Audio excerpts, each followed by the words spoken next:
Programa número 27 de Caminos y Pueblos. Hola Deca, ¿cuál es el tema central? Villa María y el ferrocarril. Tenemos un invitado, Augusto Javier López. ¿Alguna recomendación?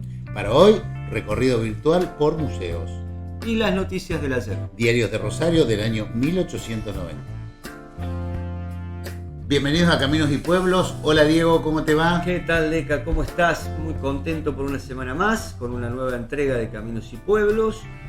Y en este episodio tenemos una especie de continuación de lo que fue el anterior. Para quienes no lo vieron y está a tiempo de rebobinar en nuestro historial de programas, estuvimos charlando con un historiador de Villa María que nos contó el origen de esa localidad. Augusto Javier López. Villa María, una ciudad cordobesa muy conocida por todos, pero para quienes nos ven desde otros lugares, ¿querés que nos ubiquemos geográficamente? Me parece perfecto. Nos habló mucho del Museo del Ferrocarril, que luego vamos a conocer algunas redes sociales para que lo visiten, y nos habló de toda la historia que tiene que ver con el origen del ferrocarril. Villa María, que está ubicada entre Córdoba y Rosario, a mitad de camino, por ese ferrocarril que siempre nos convoca. Porque... lo que originalmente fue el ferrocarril de Central Argentino. Exactamente. Río Cuarto, más al sur, y San Francisco, ¿no? Puntos que tienen que ver con las redes ferroviarias que nos detallaba Augusto. Totalmente, y que conectan con Villa María. En la charla que tuvimos la semana pasada dejamos un fragmento de la misma en donde dialogamos con Augusto sobre la influencia del ferrocarril, ¿no?, en la ciudad. Para una segunda entrega, titulada en este caso Villa María y el ferrocarril. ¿Vemos la charla? Dale.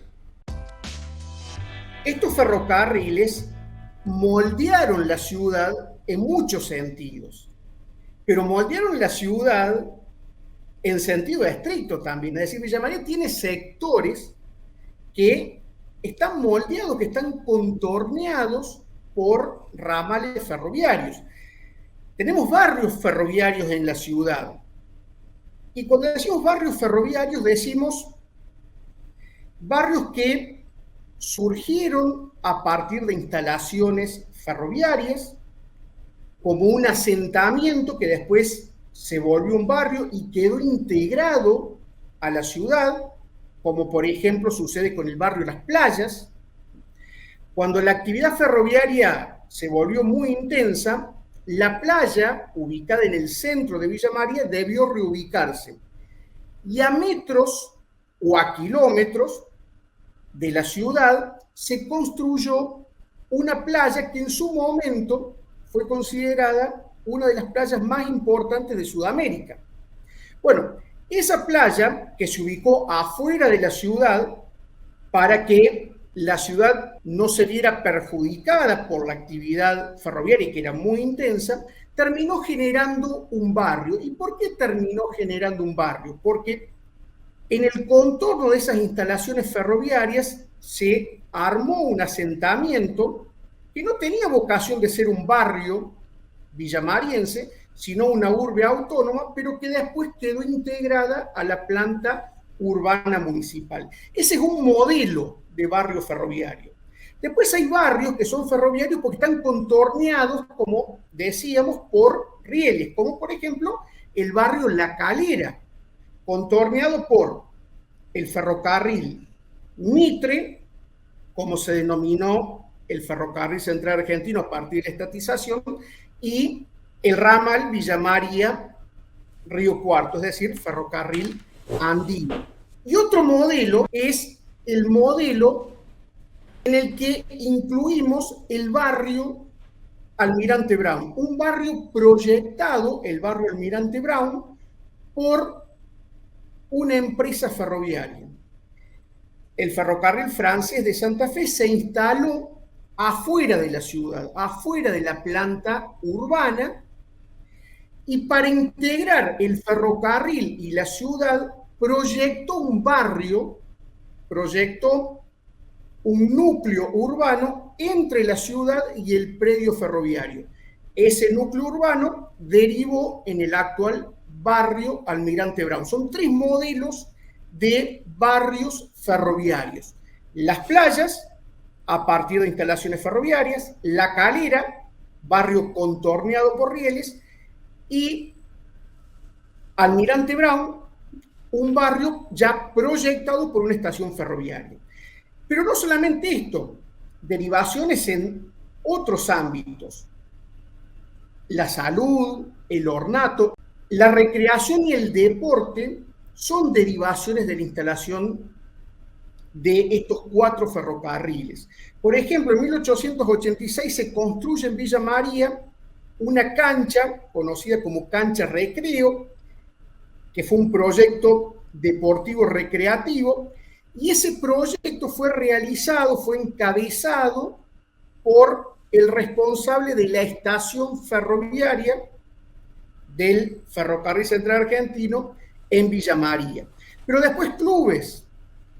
En 1908, por ejemplo, el Club Central Ferroviario, que después deriva en Unión Central, un club que armaron trabajadores ferroviarios y trabajadores de una tienda, muchos ingleses o descendientes de ingleses, club armado en un galpón ferroviario, pero también el Club Atlético Ferroviario, que se arma después de una protesta ferroviaria por trabajadores que tuvieron una activa intervención, un activo desenvolvimiento en esa protesta, y en 1918, como una derivación de esta protesta, un club, el Club Atlético Ferroviario, que deriva en el hoy Club Central Argentino. Augusto, una ciudad que es preciosa, la conozco, en el último tiempo la he visitado, el desarrollo en lo que es museo, el desarrollo cultural, el desarrollo deportivo, el río ese que está maravilloso, preciosa Villa María con todo. ¿Algo más para agregar y para aquel que quiera acercarse y conocer esa bellísima ciudad? Bueno, yo anclaría ahora en el presente sin desconectarme de la historia, porque creo que el pasado tiene que servir para eso, para comprender el presente. Hoy Villa María tiene muchos ámbitos ferrourbanos, es decir, cuando el ferrocarril declinó en Villa María, esto es a partir de 1930, pero mucho más a partir de 1945 y mucho más a partir de 1995, muchas instalaciones, muchos predios, muchos materiales ferroviarios que fueron desvinculados, quedaron ociosos. Y el municipio encontró una oportunidad para transformar esa estructura ferroviaria en una estructura ferrourbana. A partir de eso, por ejemplo, donde se encontraba o donde tenía su predio el ferrocarril francés de Santa Fe, que después de la estatización se denominó Ferrocarril General Belgrano, que se desactivó en 1977, donde se encontraba ese predio, surgió un parque, que es el actual Parque Joaquín Peregri Domínguez, un parque espectacular. Muy lindo. Y en otro sector de ese predio, donde por ejemplo se encontraba la playa, en esa zona de la ciudad, un barrio, y en otra parte un polo educativo. En la parte céntrica, donde tenía su predio, donde históricamente tuvo su predio, el Ferrocarril Central Argentino, se estructuró un predio que es el predio ferrourbano, producto de intervenir para recuperar y para transformar esa estructura ferroviaria. Se construyó un subnivel y a partir de este subnivel se vertebró este predio que involucra, que incluye ámbitos culturales, ámbitos recreativos, ámbitos artísticos, ámbitos deportivos, donde por ejemplo se encuentra una medioteca, donde por ejemplo se encuentra un centro cultural, donde por ejemplo se encuentra una tecnoteca, y así. Es decir, Y esto podríamos desenvolverlo en otra oportunidad porque da, creo yo, para conversarlo más pormenorizadamente, más minuciosamente, pero donde quedaron instalaciones, predios y materiales ociosos, producto del declive que tuvo el ferrocarril como servicio en Argentina, el municipio encontró una oportunidad para intervenir con la finalidad de recuperar y transformar. Y hoy Villa María, donde había predios estrictamente ferroviarios, tiene predios ferrourbanos, es decir, volcados a finalidades comunitarias, como decía, recreativas, culturales, deportivas, artísticas, educativas y así. Muy interesante la charla con Augusto, una ciudad muy rica en museos, todo el área ferroviaria que describía tanto el programa anterior como este, tiene muchos lugares para ver, muy lindo para visitar. Me pareció interesante esto que dice Augusto, que charla Augusto, sobre cómo definió la ciudad el ferrocarril. O sea, a partir del ferrocarril se va delineando la ciudad de una forma diferente a otras. Y cómo el río también le dio una característica muy particular a Villa María. Recomiendo Villa María, una ciudad hermosa para visitar y disfrutar. Nos estás viendo a través del canal de YouTube Triple Media Contenidos. Siempre te pedimos que te suscribas, que veas no solo lo que tiene que ver con Caminos y Pueblos, sino con nuestro otro trabajo de Malvinas en el departamento Marcos Juárez. Disculpame, Diego, hay un trabajo de mucho tiempo, mucho esfuerzo, muy recomendable.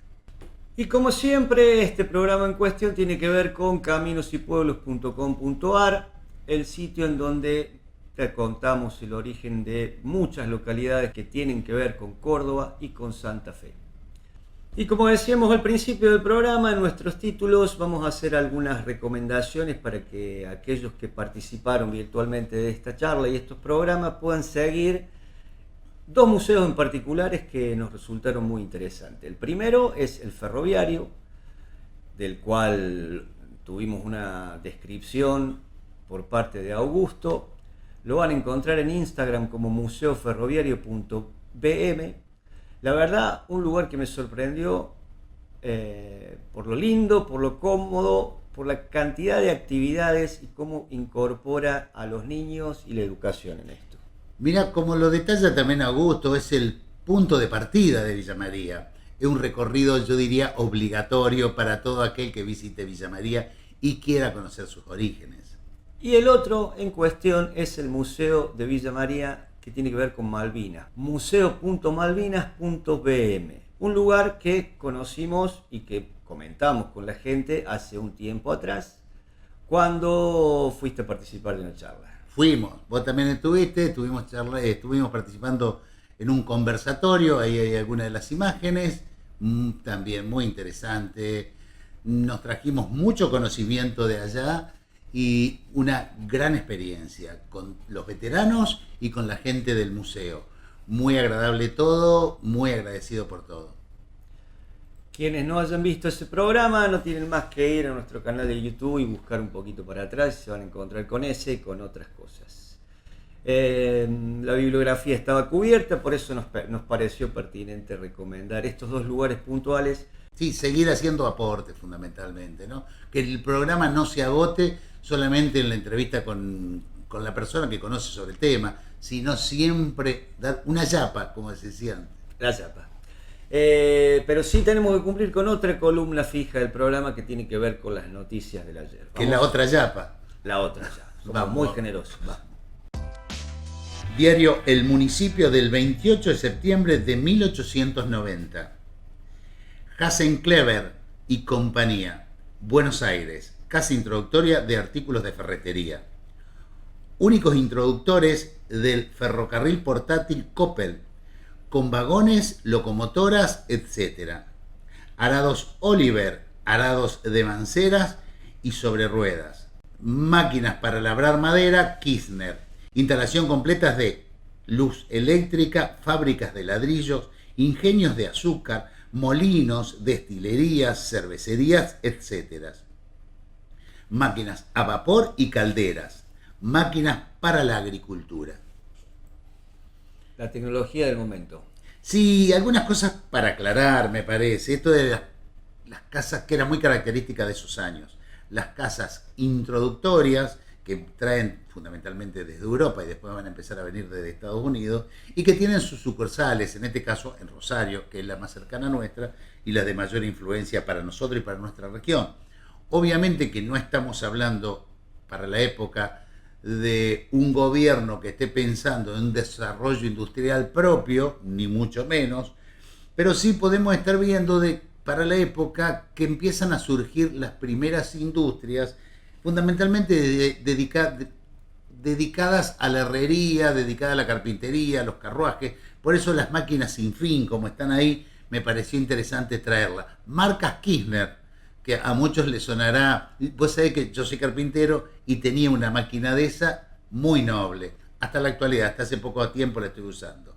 Y los arados de manceras, que son esos que se están viendo ahí abajo, que se diferencia del arado de rueda que ya vamos a ver en la publicación posterior. El municipio, 29 de agosto de 1899. P&H Warner, Rosario de Santa Fe, máquinas de toda clase para agricultura e industria. W.E. Arnés, Buenos Aires, casa introductoria. Es lo que estábamos charlando antes, la casa introductoria en Buenos Aires. Rosario es una sucursal. Y ahí vemos el arado ya sobre ruedas, una alternativa del arado mancera. Y vemos también un sulky muy característicos de esa época y que lo van a ver por varios años. En la actualidad todavía se puede visualizar alguno. El municipio, 29 de agosto de 1890. Cloacas domiciliarias, Compañía de Aparatos de Sanidad del Río de la Plata. Nuevas condiciones de pago. Vemos en el tercer párrafo. También tenemos un surtido variado de aparatos sanitarios de los sistemas más modernos. Dos renglones más abajo continúa diciendo: inodoros de primera calidad, iguales a los colocados en los palacios reales de Europa. Como la empresa cuenta con oficiales ingleses venidos expresamente de Europa y delega práctica, sus trabajos los sometemos a cualquier prueba. Introducimos directamente de Inglaterra. Bueno, como vemos, se comienza a generalizar el uso del sanitario, pero fundamentalmente para una clase alta que en esa época, en nuestra sociedad, era poca y muy rica. Podemos estar haciendo algún otro aporte, esto de lo europeo como el progreso deseado, ¿no? Y de vuelta una casa introductoria que viene en este caso desde Inglaterra. El foco puesto siempre en Europa, ¿no? El adelanto se supone para la época, la luz estaba allá. Bien. Muy lindo el programa de hoy, mucho contenido, mucha historia. Tenemos que agradecer como siempre a la gente del Estudio Volati, de la cooperativa La Alborada y la Municipalidad de Marcos Juárez que nos acompaña y que nos ayuda a que cada semana armemos una de estas propuestas.